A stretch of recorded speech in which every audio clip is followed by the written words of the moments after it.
Hello, ladies and gentlemen. Welcome to 87 Sports Fans Radio. I am one of your illustrious hosts on this Starts and Sits in 60 Minutes episode, Keith Grieve, joined by the Fantasy Greek, Jim Saranteas. How are you, sir? Are you there? Keith, I'm here, but you've broken up. Oh, I'm sorry. It's not me. It's you. Oh, well, there we go. Hey, doing great. I'm just kidding. You said broken up, so I gave the classic breakup line, but I reversed it on you.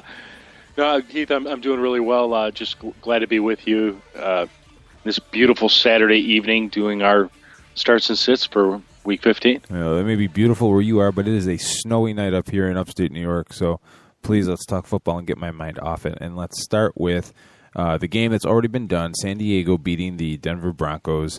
If you listen to 87 Live on Wednesday nights at 10 p.m., you know that all three of us picked the Broncos. So it's just like, I know it wasn't Peyton per se, but it just doesn't help the people like myself that say Peyton can't win in cold weather. Well, I don't know that this was much to do about anything in terms of how Peyton Manning handled this. I thought what the Chargers did was absolutely masterful. Yeah, they like, you got to tip your cap to Phillip Rivers in that game. Oh, absolutely. And, walking into the show Wednesday night, I thought to myself about that game specifically. Here's a quarterback that if anybody can do it, he can, because he's been there before. There's nothing that he hasn't done. Part of the mystery with Phillip Rivers is sort of the couple seasons that he's just been god-awful. So, the way they handled the game, controlled the clock, he threw the football. He didn't even his stats. I was loving life because he threw a couple touchdowns. Was one of my top 5 plays, as well as Keenan Allen. And yet, when I looked at the box score after the fact, it's 166 yards passing. And I was like, wow, it seemed like he threw more than that. So for the kind of offense that they generated, this was an impressive win for the Chargers. And the final score was a little bit closer than the game really was. And then you look at Denver with Peyton Manning having to chuck it up 41 times. It only ran the ball 11 times all game. 11 runs all game. That was pretty amazing. To not see Knowshon Moreno, a substantial part of this offense, was really shocking.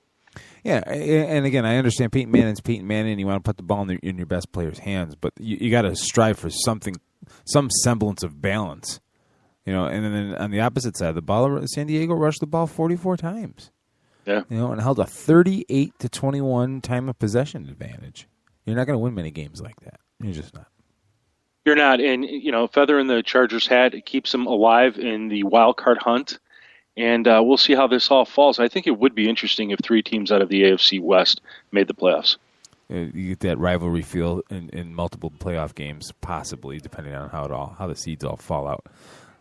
But then let's jump into Sunday's 1 o'clock games. The first game I have on tap, the Chicago Bears at Cleveland Browns. Jay Cutler has been reanointed as the starter for the Chicago Bears, which should surprise no one. It's not really a controversy to me. They go to Cleveland, a team that I think their defense is better than the numbers show. I think they get left on the field a little bit too long because of an inept offense all year.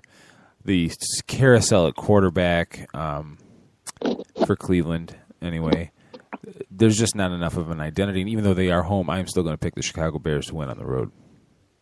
And I agree with you there, Keith. You really just look at the scoring of these two teams, and you see that the Browns are averaging just about 22 points per game. And by the way, this was a little bit surprising to me when I was doing the analysis. They have the number 5 offense. Isn't that crazy? It's incredible. Passing offense, the number 5 passing offense. And then, but the Bears, they have the number 2 offense. There's only one offense ahead of them, and it's Denver. And I was telling my wife, I'm like, boy, wouldn't it be interesting to see the Bears play the Broncos? That would be crazy. So, but under Jay Cutler, the team is scoring 29 points per game, so I'm going to call this a Bears win just like you. In fantasy, I obviously love Jay Cutler in this. He might be a little bit rusty, but I think if you have him, you play him. He's a top 5 start this week. The Browns, they're susceptible. In the past month, they're giving up the 200-yard plus, the 300-plus yard gains, and giving up 2 to 3 TDs, so he's prime for a breakout game. Matt Forte, this guy one of the hottest running backs right now in the NFL, averaging 189 all-purpose yards and scoring 2 TDs in the past month. Isn't that crazy? Yeah, he's having a phenomenal year, an absolutely phenomenal year. Just phenomenal. And then you've got Brandon Marshall, Alshon Jeffrey. You just start these guys. You don't even think about it. They're the best receiving duo right now. I think hands down, based on their size, their speed, and their ability to make plays with the ball just thrown into space. Now, on the Brown side, I like Jason Campbell. I think that here, in the 4 games complete games that he's played, he has tossed for close to 1,200 yards, almost 300 yards per game, and 9 TDs. That is phenomenal. This is the guy that was the backup quarterback in Chicago that when he had the opportunity to play, I was like, oh my God. It didn't instill confidence in anybody. No one. Absolutely no one. But now you got him with Josh Gordon. Josh Gordon, the number 1 wide receiver in the league right now, even though he missed 2 weeks, which is crazy. And then you've got Jordan Cameron, who finally, last week, had a breakout game for 121 yards and a TD, heavily targeted in the offense, and finally it all came together. So I like both these guys, too. If you've got anybody that sort of is a sleeper in this game, it's going to be our good friend, Chris Obanaya, who, with Willis McGahee due to miss this game against a terrible Bears rush defense, giving up 157 yards per game, he could just blow it up. The only concern that you should have in fantasy football, if you're thinking about plugging in Chris, is Fozzie Whitaker. I know Fozzie's not a big name, but, the Browns could easily turn this into a running back by committee situation, despite what you and I might think that they do. All right. The Washington Redskins travel to the Atlanta Falcons. RG3 is benched. I understand why they're doing it. I agree with it from the standpoint of there's nothing for the Redskins to prove.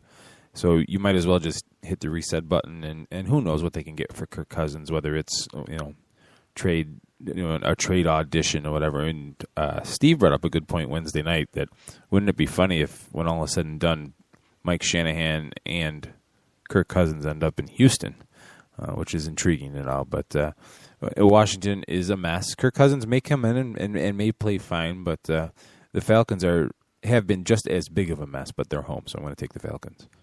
Yeah, I'm taking the Falcons too. But this is one of these games where the wild card is Kirk Cousins. You just don't know what we're going to see. We do know in the one full game that he had last year, he was 26 for 37, 329 yards, 2 TDs. I think an interception and a fumble, fine. But, those are some phenomenal numbers. And if this is what we're going to see this weekend, wow. That is crazy, crazy good. So I'm going to take the Falcons. They're going to be at home. I suppose the main reason to still have faith that they'll win this game is the Redskins, their defense is just awful, allowing slightly better than 31 points per game to their opponents. On the gridiron this week, you absolutely positively get Alfred Morris in there for the Redskins. The Falcons are giving up over 100 yards rushing pretty much every single game this season, and on average, it's more like 133 yards per game. So you should feel really good about him this week. Who else? We're going to go with Pierre Garçon. I think it's time for him to have a breakout game. Falcons defense, they're struggling in pass defense. They're giving up 245 yards, 2 pass TDs. This is a time for Pierre Garçon to get back into fantasy relevance and make people happy. For the Falcons, I like Roddy White in this game. He's obviously in the last couple games he's come back alive, and here's a Redskins team. They're giving up 250 yards passing, 2 TDs as well. So you play him, you play Harry Douglas as a WR2, WR3, and then Tony Gonzalez, he's a must-start this week. And for the last 5 games, the Redskins, they've allowed 78 yards to the position, and in 3 of those 4 games, bingo, TDs galore, so he should be active. Now, guys that are sort of on the fringe that really, if you're playing them, it kind of depends on your situation. I like Matt Ryan here. I've already mentioned how weak the Redskins' pass defense is, so you can play him this week if you need to. They do give up the 3rd most TDs in the league, but he's not a must-start player unless you are in a jam. Steven Jackson, he's been, with the last 3 games, every game he's getting more touches, and he's scoring 0 TDs, 1 TDs, 2 TDs this past week. So he's going up against a team that is giving up anywhere from 74 yards to 194 yards in the past month to running backs. So this is a game that he should do well, so you can kind of look at him as a low-end RB2 and for sure as a flex play. And actually, let me not say low-end RB2. In fact, I would call him a solid RB2. You can get him in there, and he should do well this week. Outside of that, I'll take the Falcons at home and see what happens with Kirk Cousins. It'll be exciting. The Houston Texans travel to Lucas Oil Stadium to face Andrew Luck and the Indianapolis Colts. The Texans obviously sacked Gary Kubiak, no pun intended. A lack of total offensive identity for this team, which is ironic because leading up to, well, before last year, we always knew what the Houston Texans were, and that was a team that could score a lot, but we weren't sure whether they were going to be able to defend. Last year, they established themselves as a defense, and the expectations were off the charts in the preseason. Yours truly included in that, I'll admit it. But the wheels did not only came off the train, they pretty much just exploded asunder. And you have a 2-11 Texans team facing the Indianapolis Colts. Wade Phillips is the interim coach. I don't like anything about the Texans as far as a team. I'm going to take the Colts. Yeah, it's hard not to look at the Colts and say that they're going to win this game. And we talked about this on Wednesday with Claire Bear, the Texans reporter who came on to the show. And the bottom line is this: the Texans have two problems. One, scoring. Two, points allowed. They're number 29 in scoring, just shy of 20 points per game. They're number 27 in terms of points allowed at just shy of 27 points per game. It is a formula for disaster, and we're seeing it.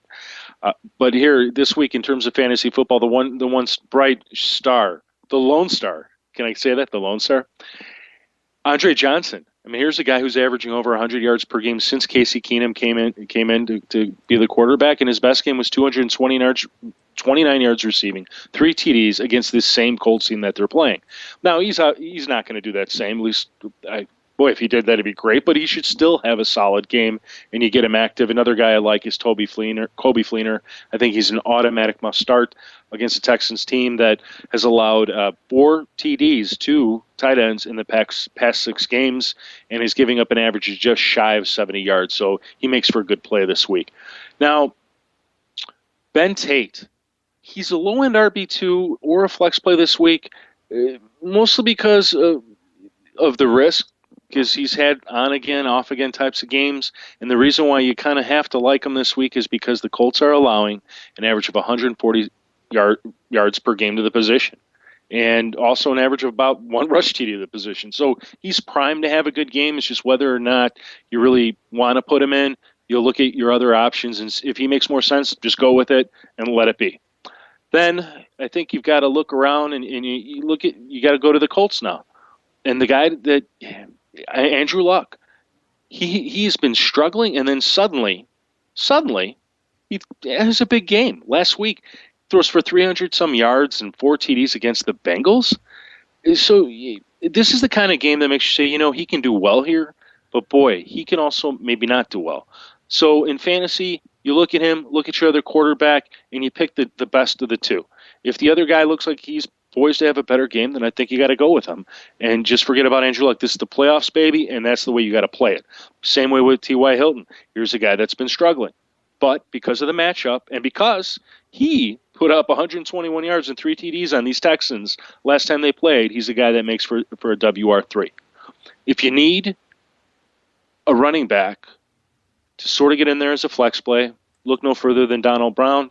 I mean, the game certainly poses right, but just like anything else in life, he's going to need a touchdown to be effective. And if he doesn't get it this week, then that's going to hurt you. But if you need a flex play, he's the guy, and then you can consider the Colts DST as a low-end option. But again, they carry risk because they haven't done much in the past month. So I know it's sort of this confusing game from a fantasy perspective. Do you like guys? Do you not like guys? Just identify the main guys in it, and the rest of them are fringe players that are only good if you've got no better other options. So, alrighty, the New England Patriots at the Miami Dolphins. The Dolphins are a team that I feel that with all of their off-the-field distractions between the now infamous Jonathan Martin, Richie Incognito disaster, I think this actually makes that locker room a lot more battle-tested and a lot more solid. And perfect to face a Patriots team at home that is now missing Rob Gronkowski. And I don't think there is any amount of magic in Shane Vereen's feet that can make this offense flow. Again, the Patriots are the Patriots. They will find a way to figure it out. I don't think it'll be this week, and I'm picking the Dolphins at home. In this particular game, I'm going to end up taking the Saints, and I think it's a close game to call. Patriots. I'm sorry? You said Saints. Oh, I'm sorry. I meant Patriots. I just want to make sure we're all on the same page here. That's all. Yeah, Saints, Patriots, sort of the same thing. Anyway, I'll take the polar opposite, but go ahead. Thanks for the save. Anyway, I'll take the Patriots in this one. I think it is a close game. While the Patriots hold the slight edge offensively, they're also at a slight disadvantage defensively in terms of points allowed. But I like their position in terms of, they've got something to prove. They're one of the hottest teams right now, and I think they're catching the Dolphins at the right time, at the right place. In terms of fantasy, I like Tom Brady. He's been averaging, a little bit better than 370 yards, a little bit better than 2 TDs per game in the past 5 games. I think that's a pretty good stat to walk into this game with. And what's really surprising, well, maybe not so much, but with all the issues that they've had at running back, they're throwing the football the majority of the time. And what that means is he's going to get the stats, the wide receivers are going to get the stats. It may take them a half to establish the passing game, but I think that they can definitely do that. I like the Patriots' defense. They're a must-start against a team that's leading the league in the most sacks allowed at 47 and 1 to 2 turnovers per game. And a reason, too, that I kind of like the Patriots in this game is the Dolphins are struggling a little bit in their pass defense against teams like the Bengals, Chargers, and Steelers. They're giving up over 300 yards per game, so I don't think you should fear Tom Brady this week, but you can embrace him and get him on the gridiron. Players that are on the fringe, even though Shane Vereen has sort of been a hot guy, he's a guy to play because you need the help. I just worry about Bill Belichick that he could do something crazy. But I think if you have Shane Vereen, you're definitely looking at him as RB2. And for sure, you're getting him as a flex play. He's got 78 yards rushing. And check this number out, 250 yards receiving and 2 TDs in the past 3 games. You got to like that kind of production. I think you have to like Julian Edelman. Pretty much he's been the go-to guy with 275 yards receiving and 3 TDs on 24 receptions in the past 3 games. And then Danny Amendola, I don't think he's a must-start this week, but if you need the help, you can get him in because Tom Brady's got to go to somebody else, and Kenbrell Tompkins, Aaron Dobson, I don't like those guys because they've just been so hit or miss. When I look at Dolphins quarterback Ryan Tannehill, he's averaging 280 yards and 2 TDs over the past 3 games, which makes him a low-end option this week. And it's a good week to avoid the Dolphins' defense because, quite frankly, this is just a Patriots team that, in general, does a good job protecting Tom Brady and protecting the ball. So I'll take the Patriots in a game that could go either way. All right, the Philadelphia Eagles against the Minnesota Vikings. The Vikings coming off that wild and wacky game against the Ravens. The Eagles with their own wild and wacky game against the Detroit Lions. Nick Foles, 20 TDs and 1 interception on the year. It's hard to argue with numbers like that. I am picking Philadelphia on the road because Adrian Peterson is banged up, and your quarterback for Minnesota is still Matt Castle. Not digging it. So yeah, picking the Eagles on the road. Yeah, this game I'm looking at what some of the things that I had considered when I did my my review for the members of our Skybox at thefantasygreek.com, and I probably wrote more than I needed to. Here's the bottom line. The Vikings pass defense is giving up 280 yards passing and 2 or more TDs per game. Nick Foles he's not the number 1 start, but he's number 2 or number 3. I love LaShawn McCoy this week. I know he blew it up last week, but the Vikings are giving up around 140 rush yards per game. He's another top play. And then Deshaun Jackson, what can you say? With this kind of a matchup, and better than that, they're playing indoors. This is great. This is one of the games you want to play guys that are going to be playing, like Riley Cooper. I think he makes for a wide receiver 3 this week. Defense nobody's really talking about but could actually do something this week, I think, is the Eagles. last 2 games, 9 sacks, 3 turnovers per game, and they're allowing 20 points or less per game. That's a pretty good number if you're looking for somebody, because if you're in the playoffs, it's possible that you might be struggling with your defense. I think there's maybe half a dozen really good top plays, and if you don't have those defenses on your team and you need somebody, this is a defense you can look to. Adrian Peterson, Toby Gerhart, obviously, I think it's hit or miss with them. If you got AP, I think you got to play him if he's active, but it's not sounding good. And then Toby Gerhart, the guy aggravated his hamstring in the last game. I mean, there better be some positive reports about him pregame to start him, because I think you take a risk of a re-aggravation. And besides that, it just, I don't know. I'm not digging this matchup even for Gerhart. Not this week. If he was 100% healthy, I would say absolutely he's a must start with AP out. Now, Joique Bell, a guy not too excited about this week. Or excuse me, I'm sorry. That's it. That's all I have to say about this game. I'm sorry. I was looking ahead at our Lions game. We should take that next. Anyway, fantastic. That's good about this game, and let's go with the Eagles. And Cordarrelle Patterson, we talked about this Wednesday. I think there's been other experts they've hyped him up. I mean, he had a huge breakout game last week. I just get really hesitant right now picking up a player unless I'm playing in a week 15 through 17 playoff schedule. I get hesitant picking up some player to just take a risk on. I mean, if you look at his season before last week, I think the best he caught was 54 yards receiving.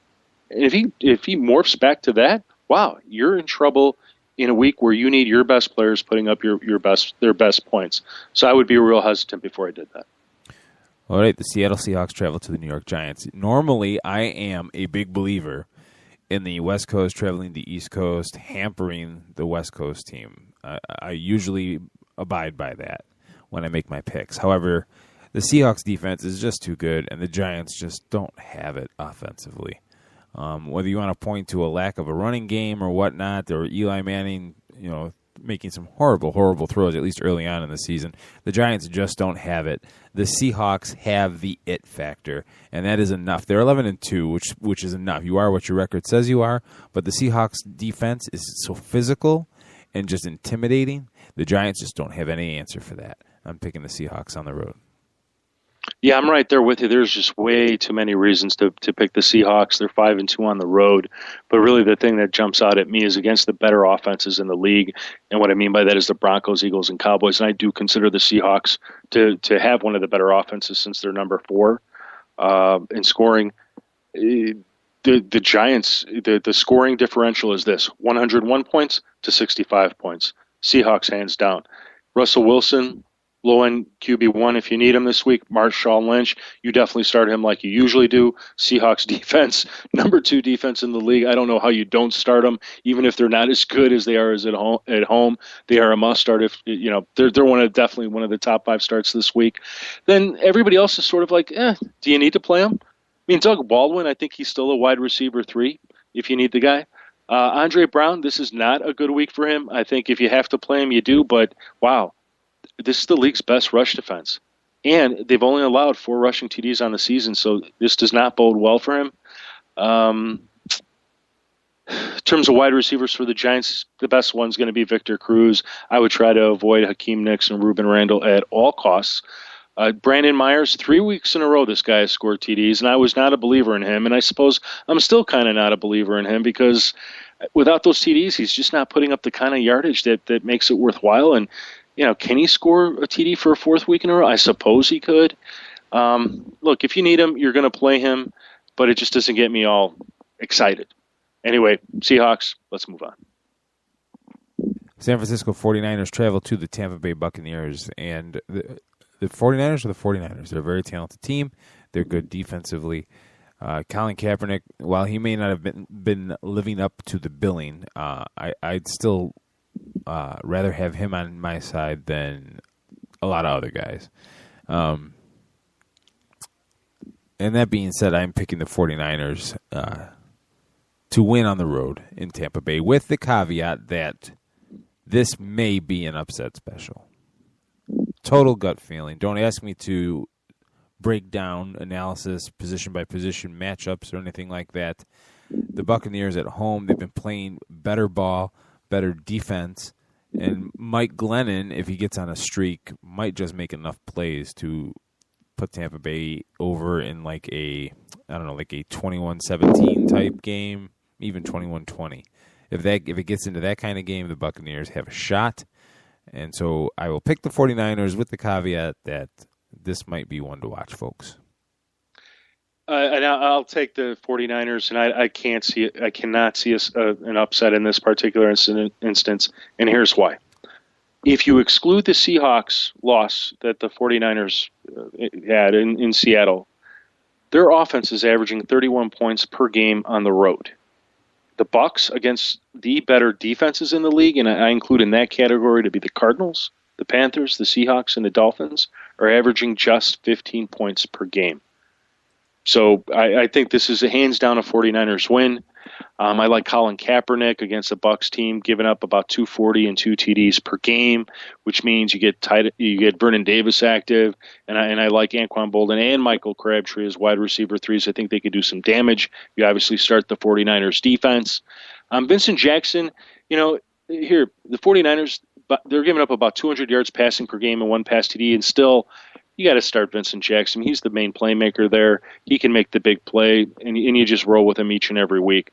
After that, the running backs for both teams, Frank Gore and Bobby Rainey, these are shaky starts.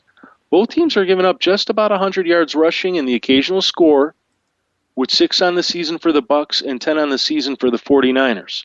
So, if you're looking at Bobby Rainey and Frank Gore, they're either low-end RB2s or flex plays, and I got a feeling if you've got Bobby Rainey, you probably have somebody a little bit better than him that you can get active. But I can't see the upset. I like the 49ers this week. All right, the Buffalo Bills and the Jacksonville Jaguars. About 3 or 4 weeks ago, picking this game would be like trying to pick which puddle of vomit to lick. But the Jaguars are probably the hottest team in the NFL, believe it or not. No, they won't win the Super Bowl, folks. No, they're not going to the playoffs, but they're playing pretty good ball. And maybe that's what's the word I'm looking for? What do you call it when it's recent results kind of shape your sense of reality? Is it recency or something like that? I forget the term. I don't know. It's been so long since I've heard it in college. Anywho, there's just nothing exciting about the Buffalo Bills anymore. The E.J. Manuel factor is gone, worn off. You're going to Jacksonville, which isn't much of a home field advantage, but the comforts of home mean a lot, and I just don't see a way the Bills win this. I'm picking Jacksonville. The first time all year, I'm picking the Jacksonville Jaguars. And me too. This is crazy. I liked the Bills at the beginning of the season. I even liked them in the middle of the season, but since they came out of their bye week, they've not been very good. If you count the game that they played in Toronto against the Falcons, which they lost, the Bills is an away game instead of a home game, which is how the NFL is treating it. The Bills are 1-6 on the road. That is obviously crazy bad, and they're averaging just shy of 19 points per game on offense. And on defense, they're giving up close to 30 points per game. Jaguars, by comparison, this is a shocker. They are 4-1 in the past 5 games, and they're on a 3-game winning streak. Can you believe that? No, not at all. It's nuts. It's crazy. All right, so in terms of fantasy, C.J. Spiller, I think you get him active. Jags are giving up about 125 rush yards, and then the miscellaneous receiving yards and the obvious score. I think you just start him and you play him as an RB2 for sure. Fred Jackson, he's a flex play at best. I know he struggled the last few games. People that have him, if you still have him in the playoffs, you're hesitant to play him, and I wouldn't blame you if you didn't. But he's still a solid flex play. These are the two guys that this offense will lean on. Period. End of story. Scott Chandler's an interesting player because the Jags are giving up about 100 yards or 40 yards in a TD to the tight end position per game. Now, the reality is I don't see him as a big factor. I mention this only in case somewhere there's somebody in desperation looking for tight end. He is a guy you could turn to. He is not a must start. He's not, my super sleeper special. He's just a guy that happens to be in a good situation, but he hasn't done much this season, and that's why you avoid him unless you have to use him. Maurice Jones-Drew, not looking good that he's going to play. In fact, he might have been ruled out by now. So backup Jordan Todman's going to get a shot. And he certainly, if you were depending on Jones-Drew, he's a guy you can pick up Todman, and he's a player you can pick up and play this week against a team giving up about 130 yards rushing per game and around 1 TD per game. The only issue is going to be this: his yards per carry are not very big. We don't know much about Todman. He hasn't really played a lot, so it's possible he gets in the game and he just doesn't perform well. But if you've got no other choices.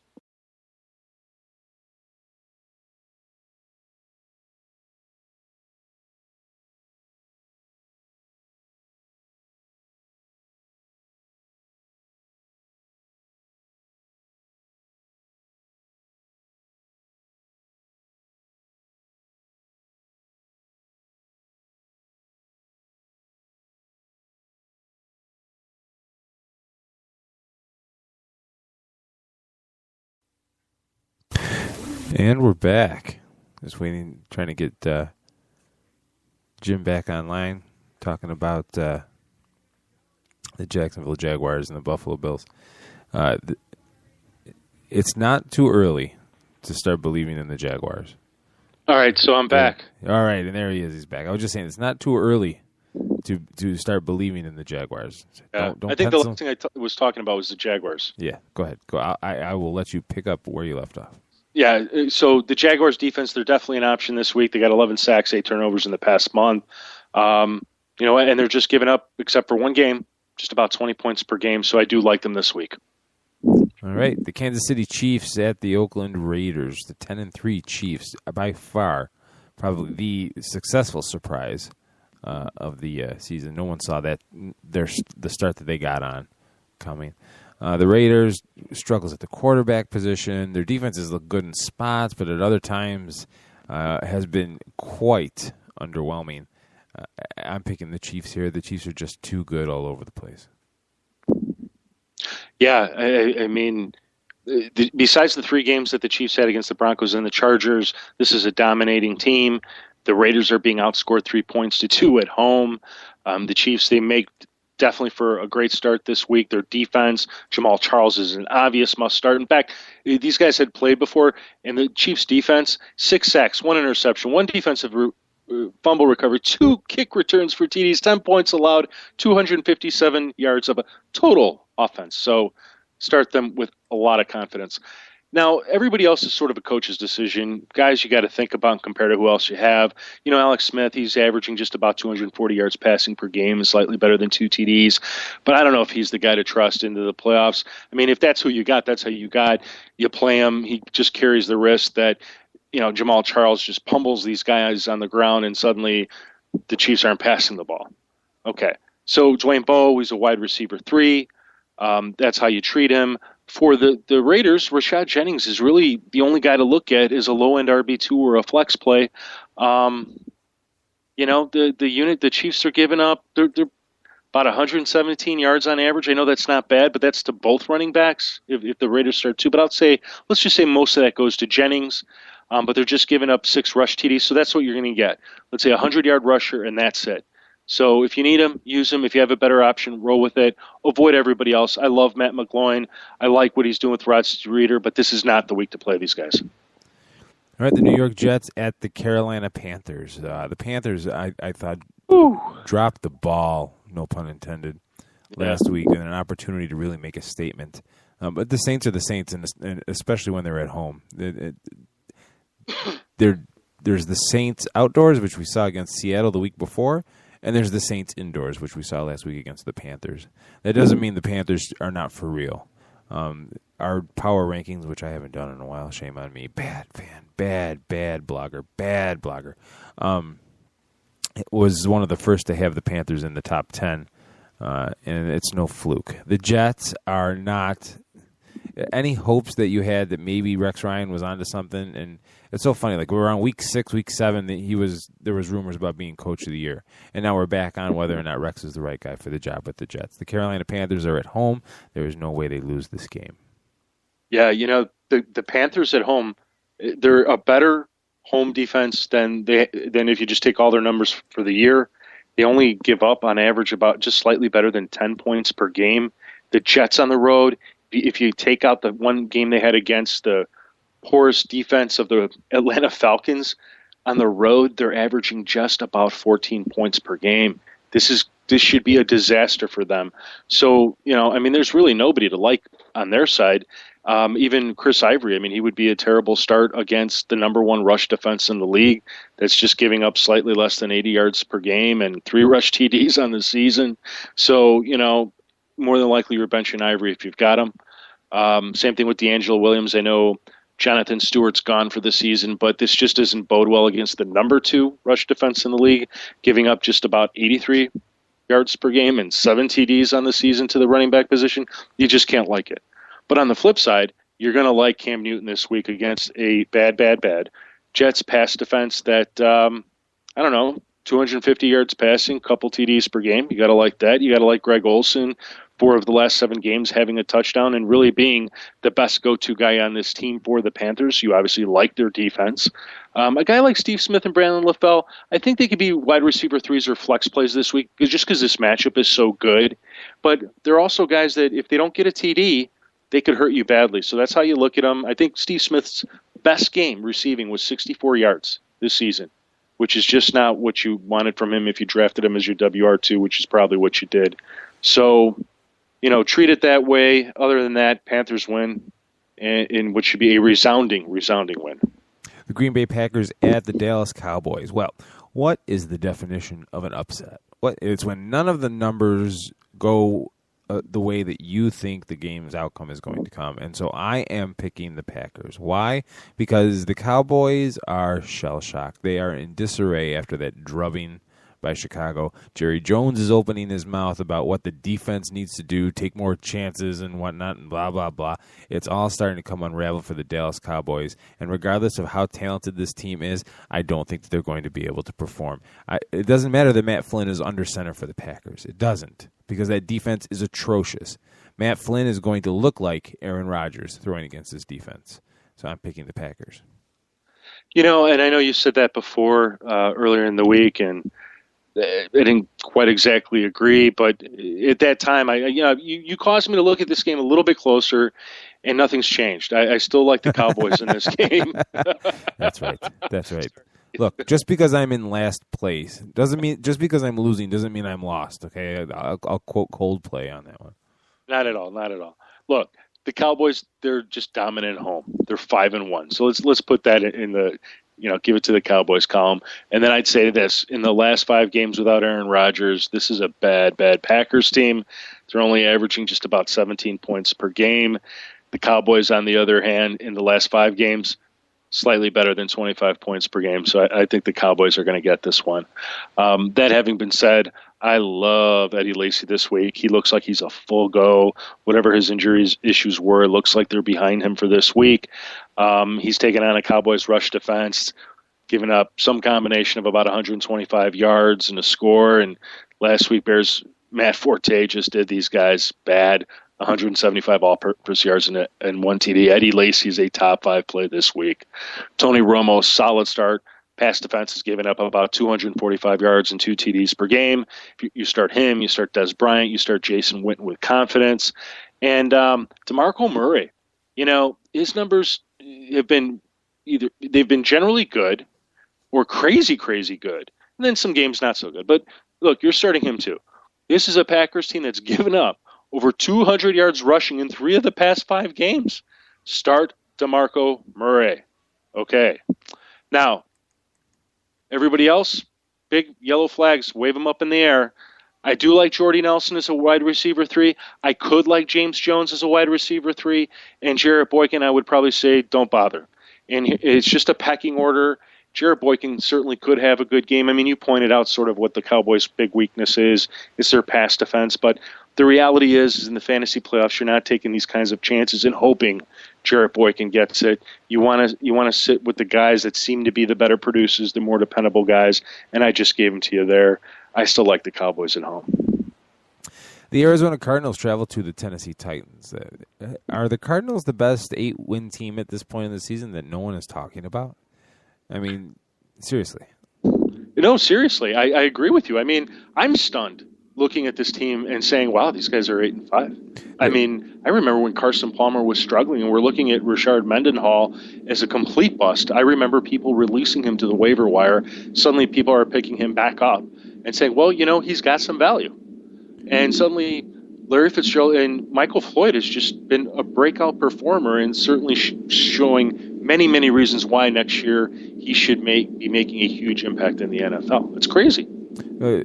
The Cardinals are only giving up 85 yards a game on the ground, which is it's just phenomenal.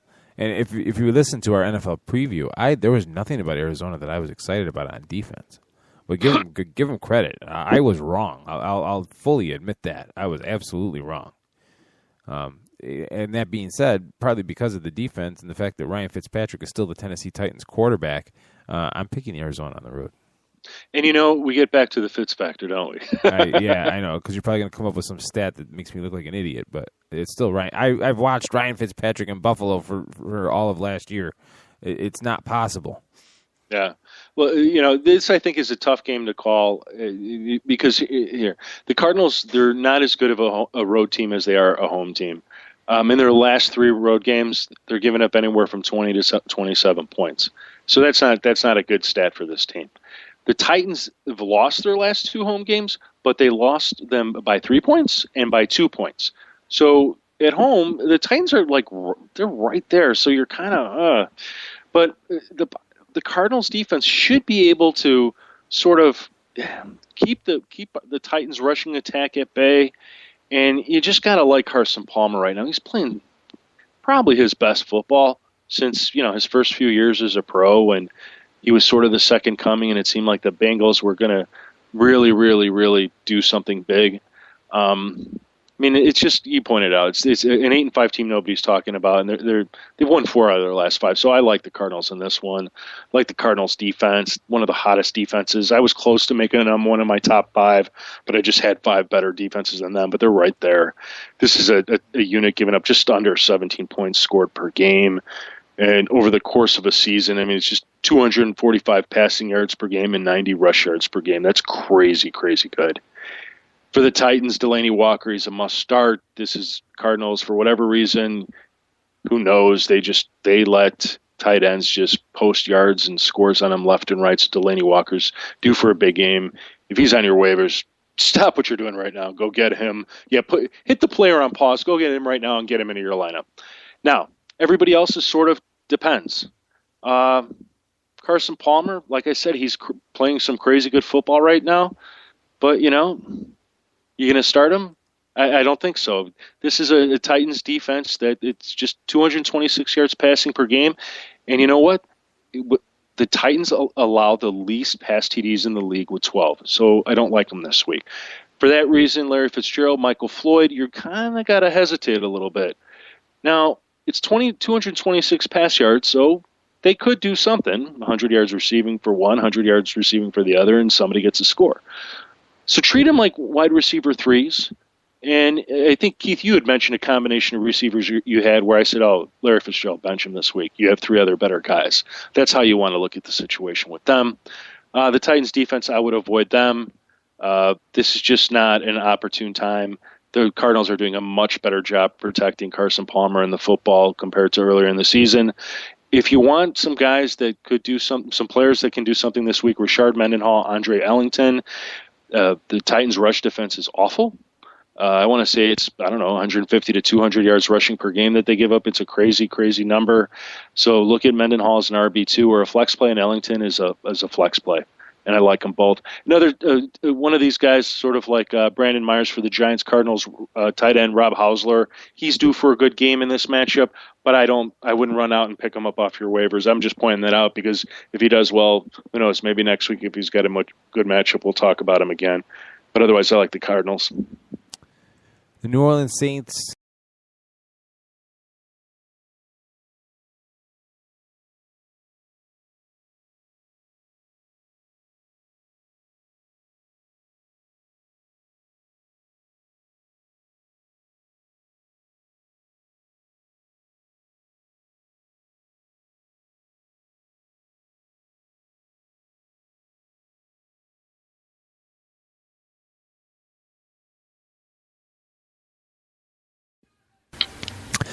Keith? Yes, are you back? Okay, I just said that I was picking the Saints on the road because the Rams play in a dome and they don't have enough depth in the secondary.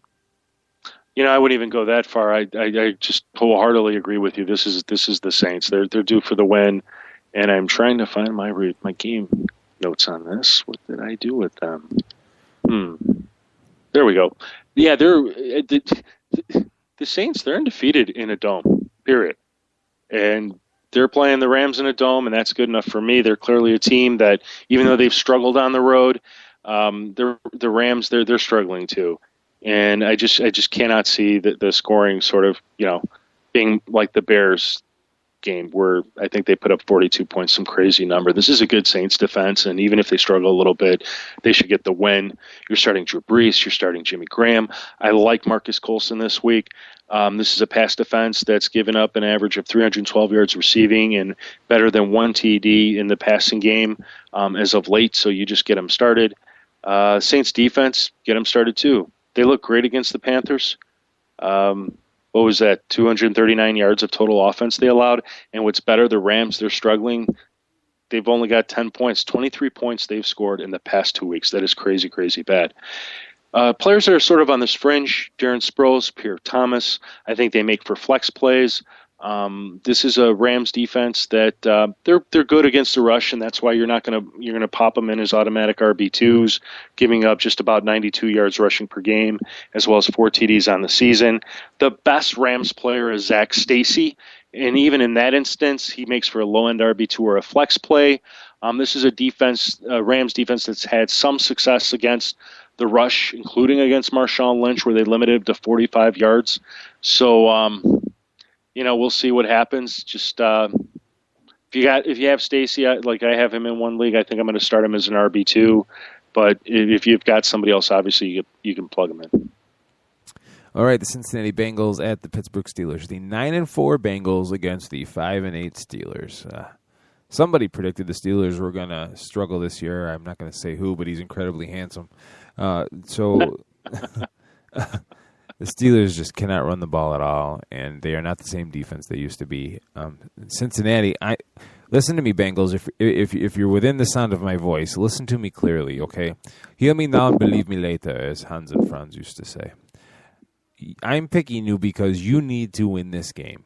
If you want anybody to take you seriously in the playoffs, you need to go into Pittsburgh and you need to win this game. The Steelers are not better than you. It is a road game. It's a division game. I get that. I'm picking you because you need to win this if you want me to be able to regard you as a serious playoff contender. I agree with you wholeheartedly. This is a huge statement game for the Bengals. And at the end of the day, I'm going to take the Steelers in what I think will end up, people will be calling an upset win. When these teams last played, they played in Cincinnati. The Bengals were they're dominant there. They won 20-10.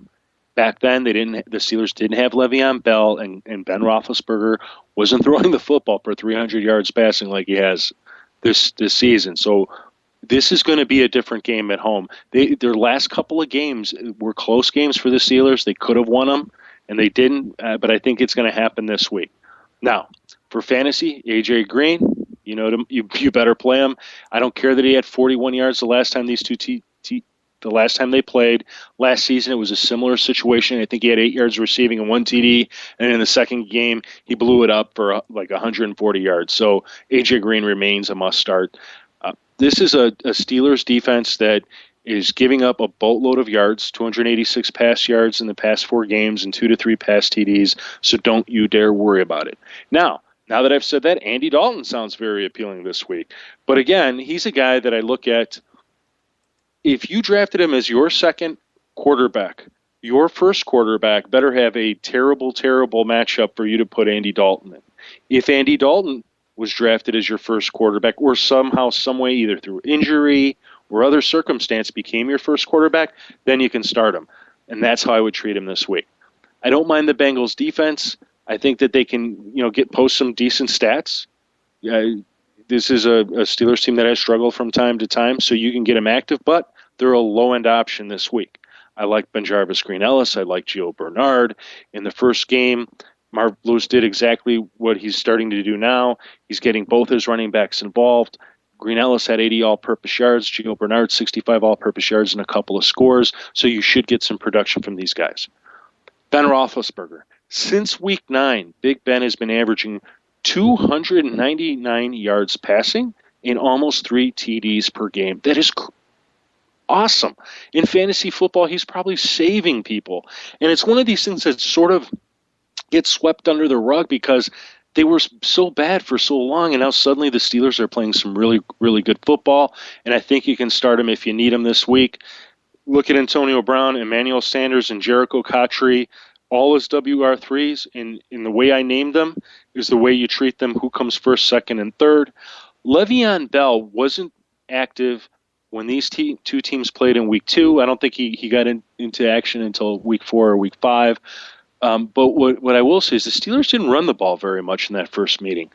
And it was pretty obvious it was because there wasn't much faith in the running backs that they had at the time. So I like Bell this time around as an RB2. It's not the greatest of matchups. I mean, the Bengals have only given up 4 rushing TDs, but the reality is that even against the Ravens, who gave up maybe 1-2 touchdowns, who he scored on, he was doing a good job. So I like him as a low-end RB2 or a flex play. This is a week where I think a lot of people are going to have running back needs, and if you have Le'Veon, you're likely going to end up playing him. But I'm going to take the Steelers in upset. All right, and the final game of the week, the Monday night matchup, the Baltimore Ravens at the Detroit Lions. Last week, watching the Lions trying to play in the snow against the Eagles, despite the fact, aside from the fact that I had Matthew Stafford on my fantasy team, and that is the reason why I lost my fantasy playoff round 1, because I stuck with I didn't leave my wingman, and I didn't sub him out for Phillip Rivers, which was, in retrospect, a colossal, stupid decision. But anyway, fast forward to this week now. What do you think the Lions did all week after that game? This is a Lions team at home. Okay, that is 4-2. Okay, they have more riding on this game than the Baltimore Ravens. Why? Because the Chicago Bears are playing at the Cleveland Browns. I almost said Indians. At the Cleveland Browns. A very winnable game for them. Detroit, all Detroit has to do is finish tied with the Bears, and they win via the tiebreaker. If Detroit loses the division, despite sweeping the season series from the Chicago Bears, what can you say to the Lions fans to console them?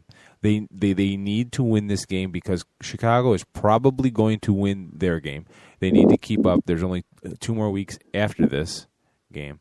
So Baltimore, regardless of how much better their defense may be statistically than I thought they were, I'm still picking Detroit at home. I don't think there's any way they lose this game, especially after how they lost last week.